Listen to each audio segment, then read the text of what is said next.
તાજેતરમાં રિલીઝ થયેલી ગુજરાતી ફિલ્મ સાસણનું વેરાવળ ખાતે આરાધના સિનેમા ખાતે પ્રમોશન અને પ્રીમિયર શો યોજાયો અને જિલ્લા કલેક્ટર દિગ્વિજયસિંહ જાડેજા અને ધારાસભ્ય ભગવાન બારડ અને ફિલ્મમાં લીડ રોલ ભજવતા હીરો ચિરાગ જાનીએ ફિલ્મ નિહાળી હતી. સાસણ ફિલ્મ ગીર જંગલ, ગીરના માલધારીઓ અને ગીરના પ્રાણીઓના જીવનને આત્મસાત કરાવતી ફિલ્મ છે. ખાસ કરીને ગીર એ સિંહનું છે અને આ ગીરના નેસડામાં વસતા માલધારીઓ સિંહને આશરે રહે છે તેવું માને છે. સિંહને પોતાના પરિવારનો સભ્ય માલધારીઓ ગણે છે.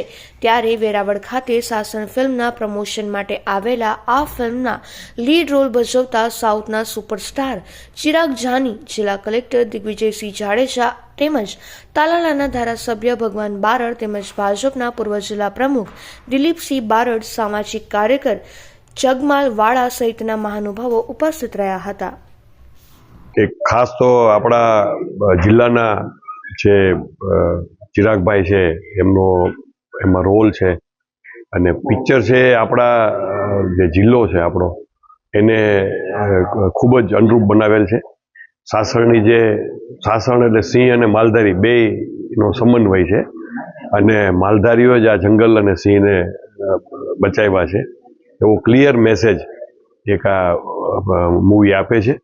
અને બહાર જે ઘણાને એવી માન્યતાઓ હોય કે ભાઈ માલધારીને કારણે જંગલ અને સિંહને નુકસાન થાય છે, તો એ માન્યતા દૂર કરવામાં આ પિક્ચર ખૂબ એમાં એનો અગત્યનો રોલ ભજવશે. અને મારી ખાસ તો આપણા બે જિલ્લા છે જુનાગઢ અને ગીર સોમનાથ કે જ્યાં સાસણનું જંગલ, સાસણ તો એક સિમ્બોલિક છે, બાકી ગીરનું જંગલ જે આવેલું છે, તો આપણે તો આ ફિલ્મને ખાસ નિહાળવી જોઈએ અને આવા સારા કોન્સેપ્ટને આપણે સપોર્ટ કરવો જોઈએ.